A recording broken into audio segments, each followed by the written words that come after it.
आज आपण गोल्डमध्ये एंट्री घेतली होती, बघू शकता. ह्या ट्रेडचा ॲनालिसिस काय होतं तुम्हाला मी एक्सप्लेन करतो थोडक्यात. आपण बघू शकता 1 डे टाईम फ्रेमवरती 1 डे टाईम फ्रेमवरती मार्केट कंटिन्युअसली बुलिश आहे. बघू शकता तुम्ही कंटिन्युअसली बुलिश आहे आणि गेल्या 3 दिवस मार्केट इथे साईडवेज आहे, पुलबॅकसाठी आलेलं आहे. बघू शकता मागच्या तिसऱ्या दिवशी आपण इथे बघू शकतो की मार्केटने इथे लिक्विडिटी कलेक्ट केले.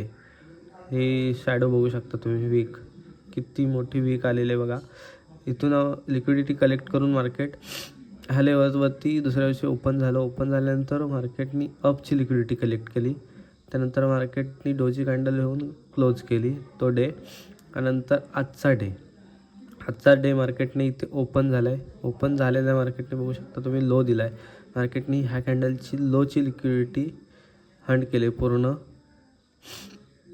डाऊन मार्केटने आलेलं आहे. मार्केट डाऊन साईडची सगळी लिक्विडिटी कलेक्ट करून मार्केट ह्या लेवलवरती सस्टेन करत होतं, साईडवेज होतं. आपण ॲनालिसिस केली 15 मिनिट टाईम फ्रेमवरती.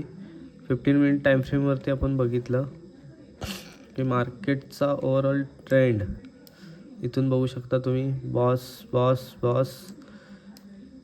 ह्या लेवलवरती मार्केटने बॉस नाही केलेले आहे. ह्या लेवलवरती जाऊन मार्केटने इथे चॉक दिला, चेंज ऑफ कॅरेक्टर झाला. चेंज ऑफ कॅरेक्टरनंतर मार्केटला पाहिजे असतो तो एक order block, FAG order block. मार्केटने FAG ऑर्डर ब्लॉकला इथे टॅप केलेलं आहे. टॅप करून मार्केट आपली इथे एंट्री व्हायला पाहिजे होती ह्या लेवलला. बॉटमला इथे एंट्री होती तर टॉप आपण पकडू शकतो असतो इथपर्यंत आपण प्रॉफिट.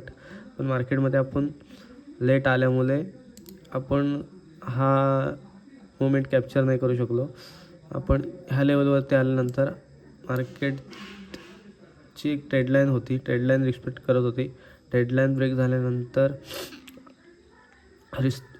रिट्रेस केलं. रिट्रेसनंतर आपल्याला एंट्री ह्या लेवलला आपण एंट्री करायला पाहिजे होती. तेव्हा पण आपण अवेलेबल नव्हतो. त्याच्यानंतर आपण एक 5 मिनिट टाईम फ्रेमवरती एंट्री प्लॅन केला. हा मायनर ट्रेडलाईनच्या ब्रेकआउटला. ही ट्रेडलाईन बघू शकता तुम्ही, 5 मिनिट टाईम फ्रेम रिस्पेक्ट. इथे 5 मिनिट टाईम फ्रेम, 5 मिनिटची कॅन्डल ब्रेक झाली, क्लोज झाली. क्लोज झाल्यानंतर आपण इथे एक एंट्री प्लॅन केली. एंट्री प्लॅन केल्यानंतर 1:2चा रिस्क रिवॉर्ड होता. बघू शकता की हा लेवलला आपलं टार्गेट होतं 160 पीप आणि हा आपला स्टॉप लॉस होता. मार्केटनी इथून चांगली मुवमेंट दिली. ओव्हरऑल आपला एक 30 पीप बाकी होता. 30 पीप टार्गेट आपला होता. आपला टार्गेट हिट झाला असता. पण मार्केटनी ह्या लेवलवरून रिट्रेसमेंट घेतली आणि मार्केट शार्पली खाली आलेलं आहे.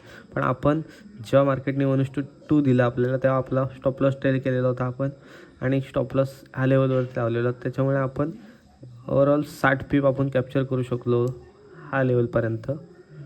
आपण हा लेवलला हा स्टॉप लॉस ठेवला होता आपला.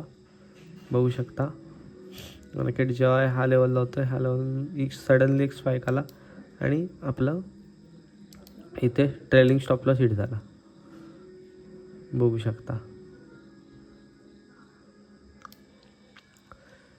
ठीक आहे गाईज, 60 पीप कॅप्चर केलेले आहेत आपण आज.